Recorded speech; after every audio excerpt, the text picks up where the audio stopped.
Deep inside the forests of Arunachal Pradesh, villagers fear sleeping beneath certain trees at night.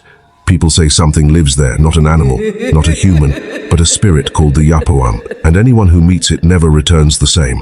Long ago, in a small village hidden between mountains and dense forests, there lived an old hunter. Around his neck hung a huge goiter, swollen like a round ball. It had troubled him for many years.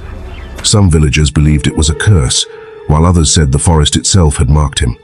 But the old hunter ignored their words and continued living his lonely life beside the jungle.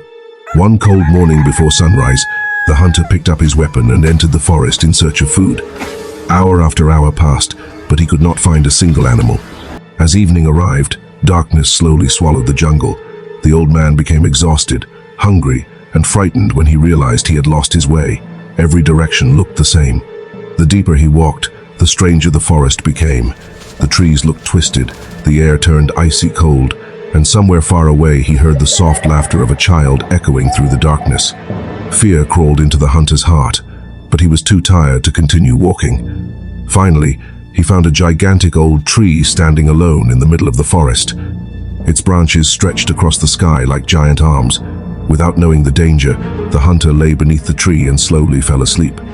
But high above him, hidden among the branches, something was watching. A Yapoam mother and her child sat silently in the darkness, staring down at the sleeping man. The ghost child pointed toward the huge goiter hanging from the hunter's neck and whispered, "I want that round thing." The mother immediately refused and said, "No, he is a guest of the forest." But the child continued staring at it with glowing eyes and stubbornly repeated, "I want it." The wind suddenly grew colder. Leaves rustled violently around the tree.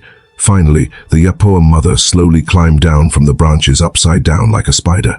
Her long fingers touched the ground without making a sound. The hunter remained asleep as the ghost moved closer and closer until her pale face hovered directly above him.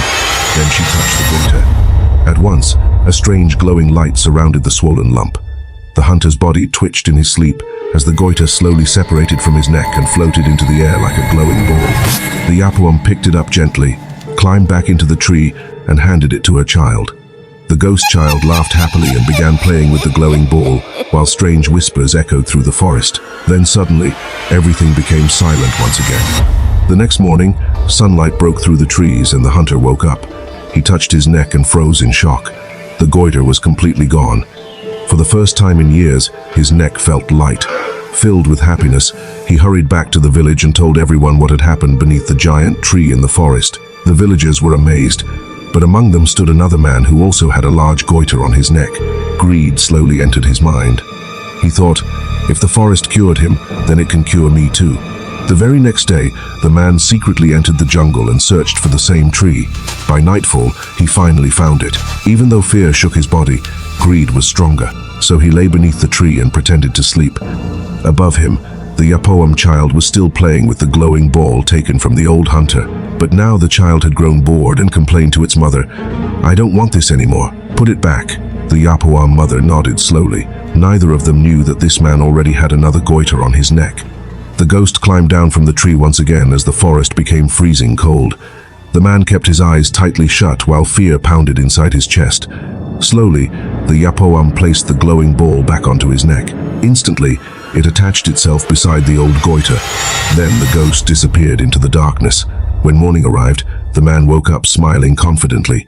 But the moment he touched his throat, a horrifying scream echoed through the entire forest. Now he had two giant goiters hanging from his neck, one old and one new. Terrified, the man ran back to the village crying in horror. When the villagers saw him, fear spread across their faces. The village elders gathered silently and finally said, "The forest does not give gifts. The forest only keeps balance. Whoever becomes greedy, the forest remembers forever." Even today, people say that if someone walks near that forest at night, they can still hear the laughter of a ghost child floating through the wind. And sometimes, beneath the oldest tree, two glowing eyes still watch from the darkness, waiting for the next traveler foolish enough to fall asleep there. So, if you ever lose your way inside the forests of Arunachal Pradesh, never sleep beneath a lonely tree, because next time, the story might come from your village.